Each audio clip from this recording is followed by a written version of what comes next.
right. Well, hello, everyone. It's always nice being here. And I really do enjoy these moments to talk about, just generalized internal medicine. It really makes me happy. And, today for this week's topic, I was thinking, well, what do I want to do? And I think a big thing is that GI is always going to be part of the board. So is nephro.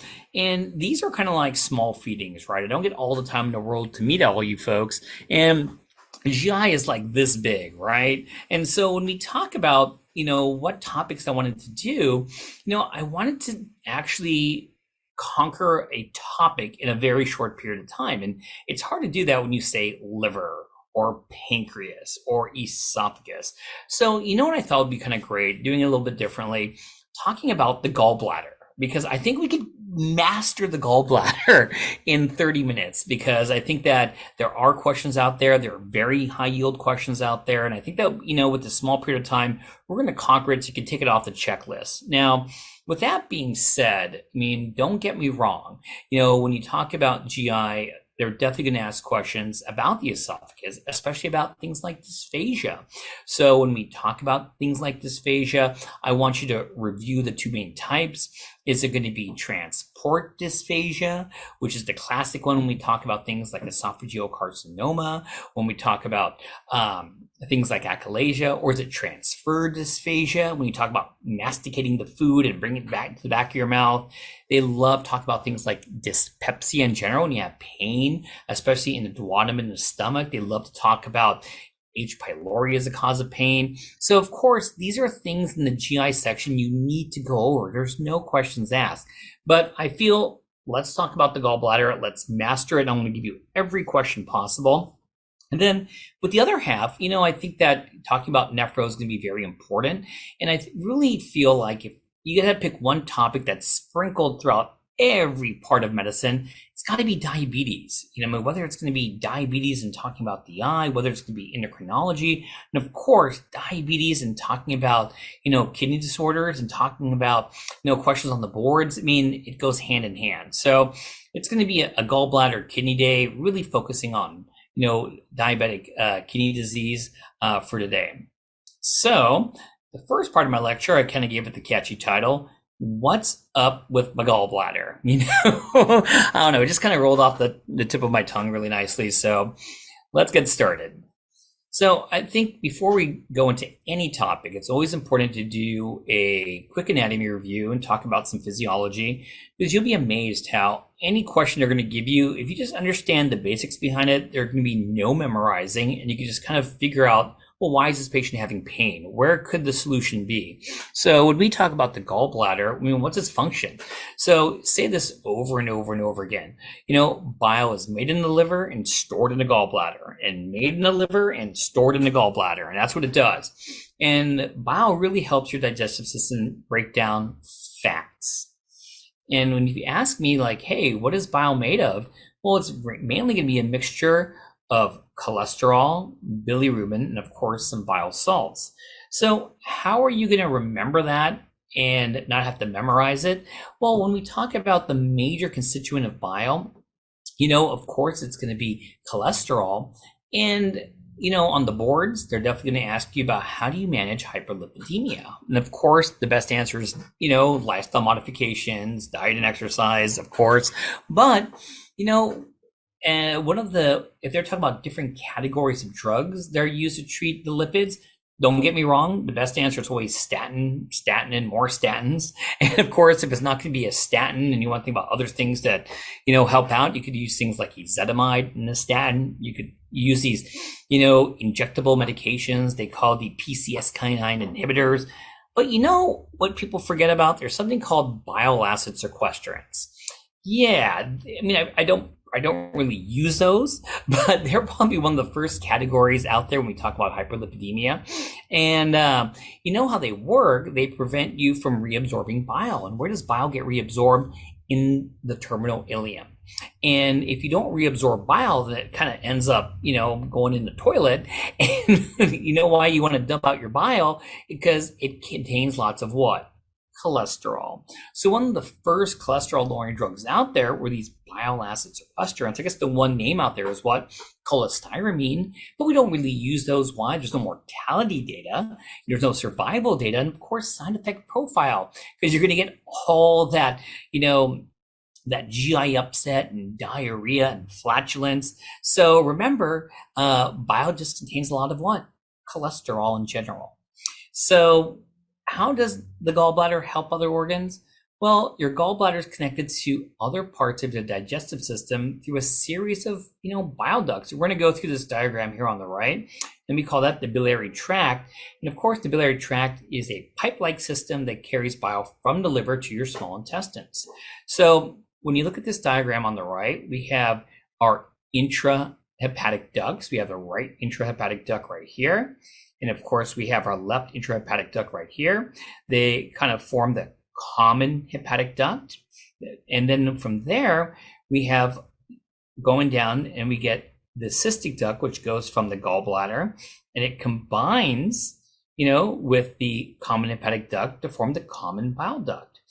And then the common bile duct is going to make its way to the duodenum, and you have the ampulla of Vater right here. And of course, what connects to this is also the main pancreatic duct. And I believe, the main pancreatic duct has a name called the duct of Wiersung. And some of us even have an accessory pancreatic duct called the duct of Santorini. So it's always good to know your anatomy here. So what does the gallbladder do, everyone? Well, before you start eating, your gallbladder is just full of bile, right? Because you need that bile to break down these fats.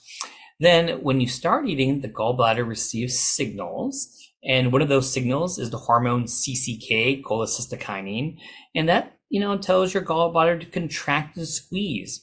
And it squeezes the stored bile through the biliary tract.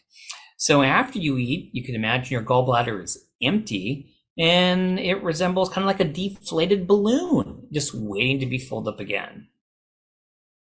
So let's go a little bit beyond the pearls, So why did I put this here, TPN and gallbladder disease? Because I'm always thinking about the medical ICU. When I have people in the medical ICU, it's unfortunate for a variety of reasons that sometimes they just can't tolerate, enteral feeding. Of course, the best way to feed is always just eat through the mouth and masticate the food and swallow it down the right pipe.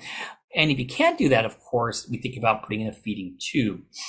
Sometimes these feeding tubes could be an oral gastric tube, or of course, more comfortable for the patient is a nasal gastric tube. And of course, some of those tubes will end up in the stomach. Some will go past the pylorus and will feed into the small intestine. But of course, those are going to be some of the better ways to be giving foods.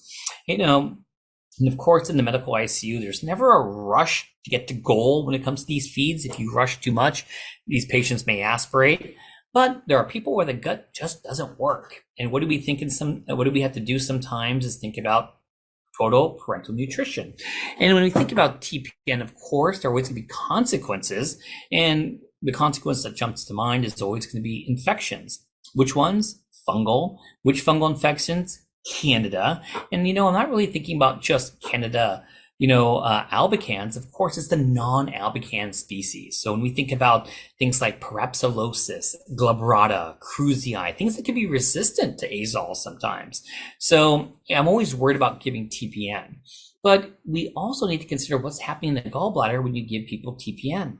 So my first bullet point states that, prolonged fasting and use of TPN, prevent normal internal stimulation of the gallbladder. Nothing's causing the gallbladder to what? Contract.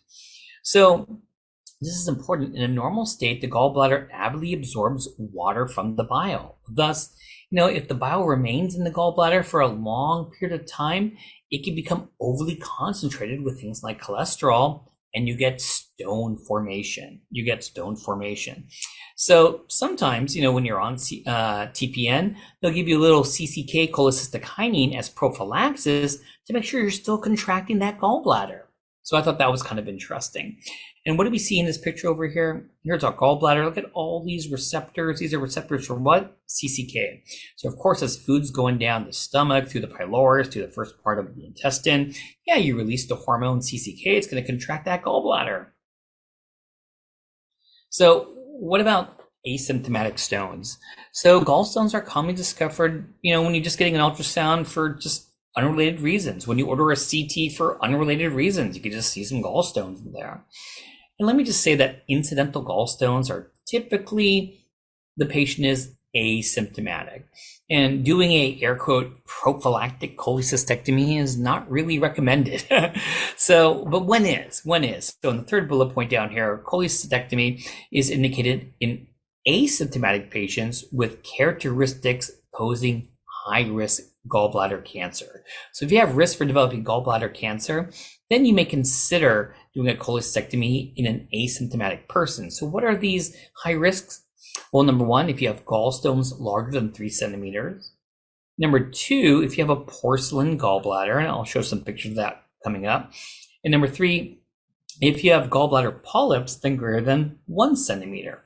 So what do I have pictures of over here? So in the picture below, this is that porcelain gallbladder. The porcelain refers, to the inner gallbladder wall, which is encrusted with calcium. The wall becomes very brittle and hard, and it often takes that kind of bluish hue, as you can tell right here. And because that inner wall is encrusted with calcium, when you get the CT scan like you see above here, you could see that really huge calcium ring surrounding, right around the inner wall of that gallbladder. So biliary colic, that's going to be the classic question or ask on the board exams. So when you get this, it results from contraction of the gallbladder in the presence of an obstructive cystic duct. And what's going to cause that cystic duct to be obstructed? Well, most of the time it's going to be a gallstone. So when you have that biliary colic, how's it described? Pain in the right upper quadrant, maybe in the epigastrium going towards the right upper quadrant. The pain may radiate to the right shoulder. Biliary colic is often associated with things like nausea and vomiting and diaphoresis. And, some of the symptoms will be precipitated by meals you're eating. And of course, that sends that signal of CCK and you contract that gallbladder. And if the cystic duct's obstructed, you're going to get that biliary colic. So a key thing is, if they give a vignette and they're describing constant, unremitting abdominal pain, that is usually not, when I put not in big bolded red, usually the way that biliary colic is going to present. And of course, you saw my little picture over here. There's no way you could talk about cholecystitis or biliary colic and not put the classic Murphy sign, which is going to be kind of like that firm palpation of the right upper quadrant subcostal region. Ask the patient to take a deep breath in, and you're definitely going to get pain during that Murphy sign in the right clinical setting if you suspect biliary colic. So, I wanted to put this up here because, in medicine, unfortunately, there are so many signs. And of course, I do agree, we're moving away from memorizing all these people's names, but someone out there probably heard of this. There's something called Kerr sign, K-E-H-R sign. And I knew it was one of the shoulders. I couldn't remember, is it the right shoulder? Is it the left shoulder? What's going on? So Kerr sign is the occurrence of acute pain in the tip of the shoulder due to the presence of blood or irritants in the peritoneal cavity. And, and as to jog everyone's memory, when I think about, a patient developing a Kerr sign is when someone gets a splenic rupture. So if someone has a big spleen, secondary to leukemia of some kind, maybe they have Epstein-Barr infection, which is EBV. Sure, you get splenic rupture, blood could be in that peritoneal cavity, and it could cause that irritation and get that left shoulder pain, and that's going to be Kerr sign. So anyways, I hope you find that interesting. So let's do a vignette. We have a 42-year-old woman is evaluated in the ED for right upper quadrant pain that has worsened over the preceding 2 days. She has otherwise been well and takes no meds. On exam, she is febrile at 102.2. All other vitals are within normal limits. Abdominal exam reveals right upper quadrant tenderness and guarding. Labs show normal hemoglobin level, elevated WBCs, a normal liver panel, and lipase level. And an ultrasound, demonstrates gallbladder wall thickening, a sonographic Murphy sign is present, and that there is no common bile duct dilatation. Which of the following is the most appropriate treatment? So this is going to definitely someone who has what? Cholecystitis. Well, how do we know that? Well, of course, I think that we all memorize this mnemonic out there. Gallstones usually happen in women, so females. F for 40. So there's these classic mnemonics that we think about, in these individuals. And we're not going to talk about BMI, okay? I just wanted to start talking about some of the characteristics. So we know this is going to be classic findings of cholecystectomy, which is going to be the most appropriate. A, is it cholecystectomy before hospital discharge? Is it cholecystectomy in about maybe 4 weeks later? Does this patient need to get urgently taken for a cholecystectomy right now? Choice C. D, let's do an ERCP. Or E, let's do a percutaneous gallbladder drain. And I think when we look at this, there's no indication that you need to do a perc drain of the gallbladder. This gallbladder can be taken out safely. It's not indicated to do it at this time, so I wouldn't do a percutaneous drain, only in individuals where you unstable or contraindications for doing a surgery. ERCP, if they were talking about there was going to be probably a stone in the common bile duct, if there were abnormalities to indicate that, where it would be an alkaline phosphatase, maybe, but nothing here says there's going to be a common bile duct stone or a stone that needs to be evaluated to ERCP.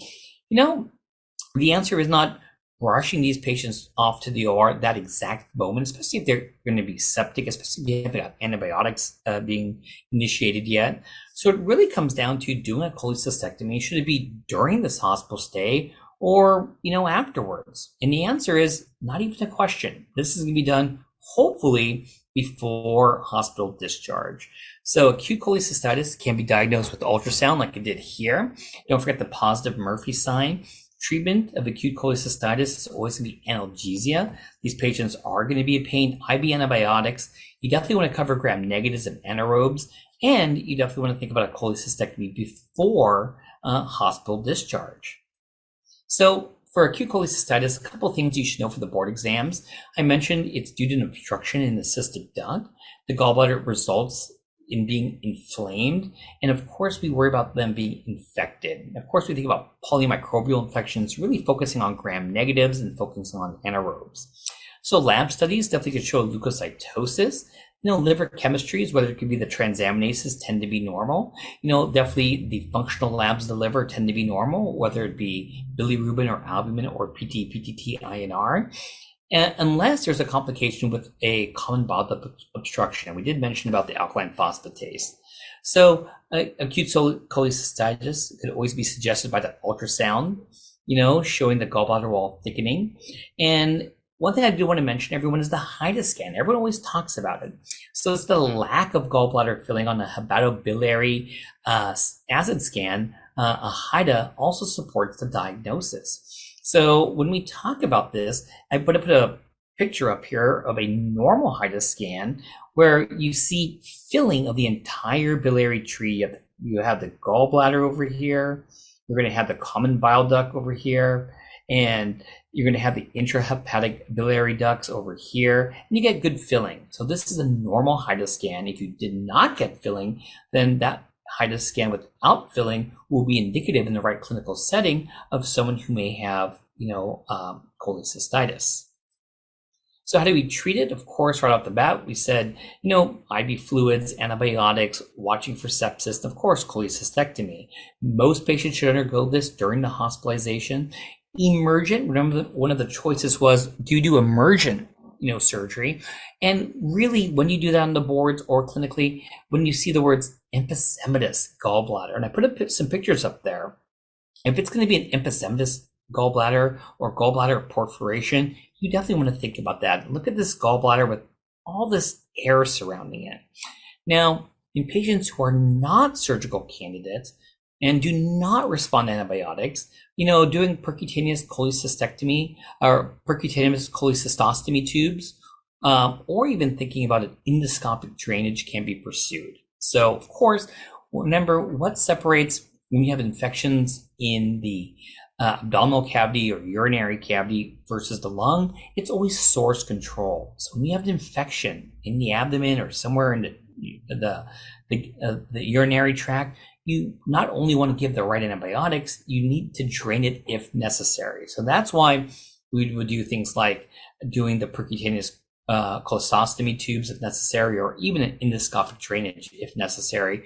And of course, these are going to be things we think about if you're not taking the patient's surgery. So acalculous cholecystitis, why did I want to put this on the board? Because they love asking it. And when we think about this, when do I see it? It typically occurs in critically ill patients. And who are those? Patients in the ICU, people with sepsis, and this can result from gallbladder ischemia. So when do we suspect it? Unfortunately, in sedated, mechanically ventilated patients, they can't explain what's going on. There's a fever. We're looking for a source. These patients are usually going to be on multiple pressors and fighting a current infection. And what do we see? There's a leukocytosis. There's fevers. There's sometimes even jaundice. So, we're looking for this diagnosis. And the diagnosis is made with an ultrasound showing gallbladder wall thickening, some pericholecystic fluid, get some gallbladder distension or gallbladder wall pneumatosis, but there's no stones. Hence the word acalculous cholecystitis. Now, how do we treat that? Well, we want to give IV antibiotics covering the same bugs, gram-negatives, anaerobes, polymicrobial, and we definitely want to see if this patient is a candidate for cholecystectomy. If they're not, and many times they're not because they're in the medical ICU, they're unstable, then percutaneous cholecystostomy tubes may be needed for unstable patients, or people who are just poor surgical candidates to begin with. And I did mention once again, if you're not doing a percutaneous cholecystostomy tube, you could think about an endoscopic gallbladder drainage also. But look at this, look at that last fourth bullet point. The mortality rate for untreated acalculous cholecystitis can be as high as 75%, which is why it's important to make the right diagnosis and treat. So, this one is always one that no one wants to be diagnosed with. It's called functional gallbladder disorder. And anytime you start telling the patient it's functional, there could be some awkward moments there. So when you think about this, it should be considered in patients with biliary pain without gallstones or any type of structural pathology. So one way you could support this diagnosis is doing something called a gallbladder ejection fraction. And even though you could do that, and if the gallbladder ejection fraction is less than 40% when measured by CCK stimulated cholecystography, I'm not even joking, this is true, it supports the diagnosis. But it's important to say that even if you have a positive finding, which is that gallbladder ejection fraction less than 40%, it doesn't predict that the patient will respond by taking out the gallbladder. So if you give this diagnosis, it's important to give some reassurance. Maybe antispasmodic agents may be beneficial. But in clinical practice, patients who do undergo cholecystectomy, might continue just to have symptoms even regardless. So let's do another question together. We have a 39-year-old man who's evaluated in the ED for right upper quadrant pain, fever, and malaise for 3 days duration. Until now, he had been well. On exam, he is febrile 102, his blood pressure is 100/40, heart rate of 94. Jaundice is present. An abdominal exam reveals right upper quadrant tenderness and guarding. Labs have a normal hemoglobin, an elevated WBC count, total serum bilirubin of 9, and a normal lipase level. Right upper quadrant ultrasound demonstrates a gallbladder with stones and no gallbladder wall thickening or pericolic fluid. The common bile duct is somewhat dilated, and a stone is visualized in the distal common bile duct. Antibiotic therapy with piperacillin and tazobactam is initiated. Which of the following is the most appropriate next step in management? So when I see this is going to be someone that comes in who has signs of a cholangitis. There's going to be some jaundice and fevers and right upper quadrant pain. Should we do a laparoscopic procedure here? Probably a little too aggressive. Do we need to do an MRCP? Well, we saw that there's already a common bile duct stone in the distal common bile duct, and it's dilated. And you have findings of, what do they call this? That Charcot's triad. So, I don't think we need to do an MRCP at this time. I think we need to actually open up that common bile duct. There's no need to do a cholecystectomy. That's the wrong diagnosis. The answer has to be what? Urgent ERCP, endoscopic retrograde cholangiopentechogram. So D. So this is exactly what we talked about over here. So let's talk about common bile duct stones and cholangitis. Common bile duct stones are a leading cause of obstructive jaundice and pancreatitis. So I put a couple of statistics here. 20% of common duct stones pass spontaneously, and less than 50% of patients develop symptoms. Common duct stones may be visualized by, a transabdominal ultrasound. You can see it here.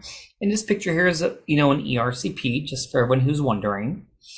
And, patients who are suspected of having a common duct stone, but have intermediate findings on ultrasound, those are the patients where an MRCP should be performed. Why? To avoid the risks of performing the ERCP procedure.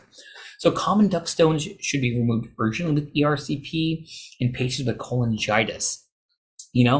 In patients who are not surgical candidates, endoscopic sphincterotomy can be facilitated. Passage of additional common bile stone to facilitate the passage of additional common bile duct stones. And of course, I couldn't resist by putting in Charcot's triad. Once again, that's fever, right upper quadrant pain, and jaundice. And someone's already yelling out Reynolds pentad. And what's Reynolds pentad, which is Charcot's triad plus altered mental status and low blood pressure. So what am I going to do here? We have a 67-year-old man is evaluated for a 9-month history of vague periodic epigastric pain. He reports no other symptoms. A trial of esmoeprazole, which is a PPI therapy, has not relieved symptoms. Vital signs and physical exam are unremarkable. An abdominal ultrasound reveals a 1.5 centimeter polyp in the gallbladder with no gallbladder wall thickening, no fluid, no stones or sludge, no common bile duct stone or bile duct dilatation is seen. Findings on the upper endoscopy with gastric biopsy are normal. Which of the following is the most appropriate management? So what do we do with this 1.5 centimeter polyp in the gallbladder? Well, is that enough to say let's take out the gallbladder? A. B. Should we do an ERCP? That doesn't seem right with nothing going on in the patient and the description of the common bile duct being very benign. Should we do a HIDA scan? This doesn't really sound like acalculous cholecystitis. Should we just say repeat the ultrasound in 6 months? That's kind of tempting right there. But what this really comes down to? Guidelines. And do you know what the rules are for your boards when it comes down to taking out the gallbladder based upon the size of the polyp? And I gotta tell you, I believe the cutoff is going to be 1 centimeter. This is 1.5 centimeter. Individuals have a polyp greater than 1 centimeter really puts them at a high risk for cancer. So I'm going to go with A, cholecystectomy. Let's see. All right. And that is the cutoff. A gallbladder polyp greater than 1 centimeter, high risk for malignancy. What's the next best step? What should you offer the patient? Taking out that gallbladder. And of course, gallbladder polyps associated with gallbladder stones or primary sclerosing cholangitis are more likely to be neoplastic regardless of what the polyp size is. So kind of a busy slide, so I want to show a bunch of different things here. So no one should be surprised by these statements. Gallbladder polyps are usually incidentally found, and neoplastic adenomas represent less than 0.5% of polyps. And the best predictor of malignant lesion is size, with polyps 1 centimeter or greater more likely to be neoplastic.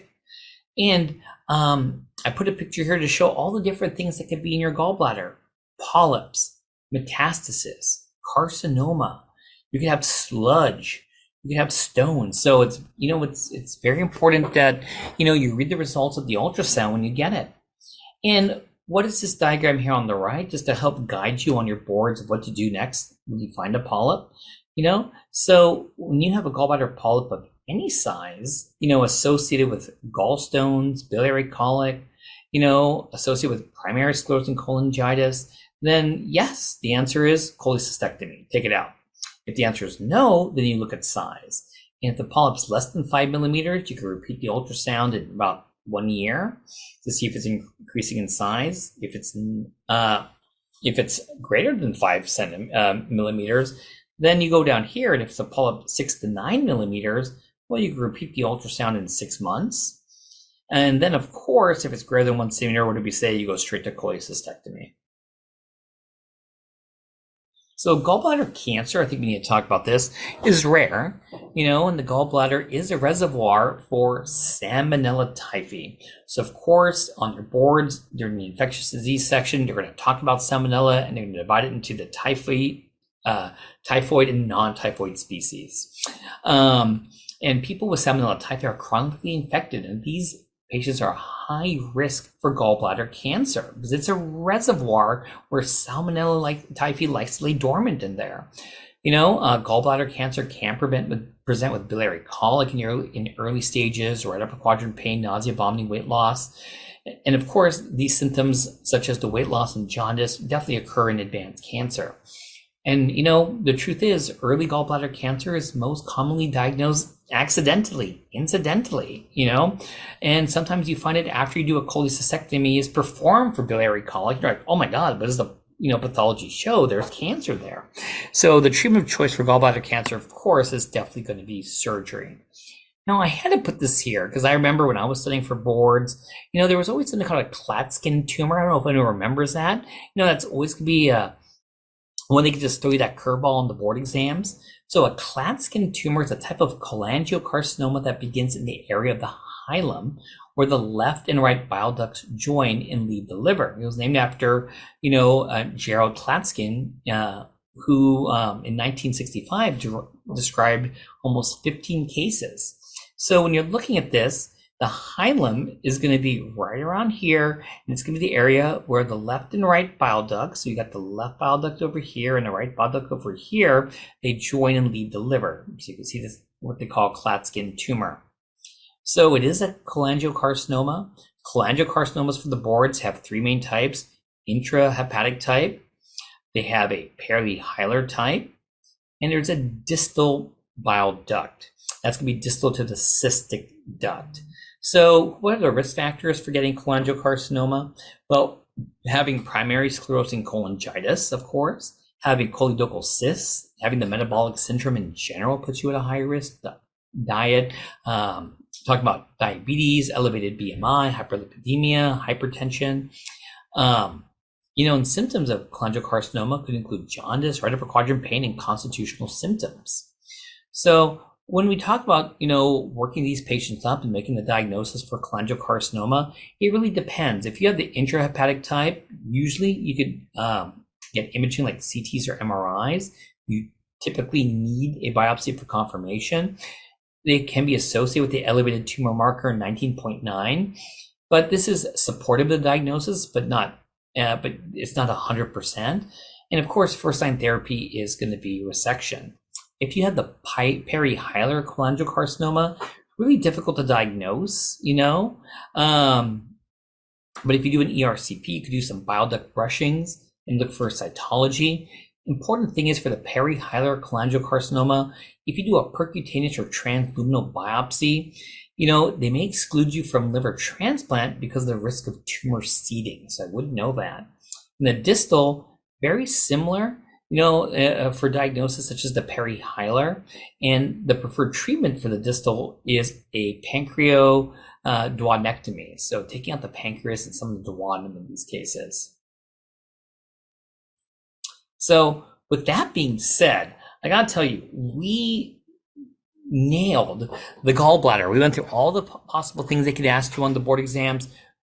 What happens if you have cholecystitis? What happens when it's cholangitis? Guarantee they're going to ask you about the gallbladder polyp in these cases. Talk about the different types of cholangiocarcinoma. So please know these things for the board exams.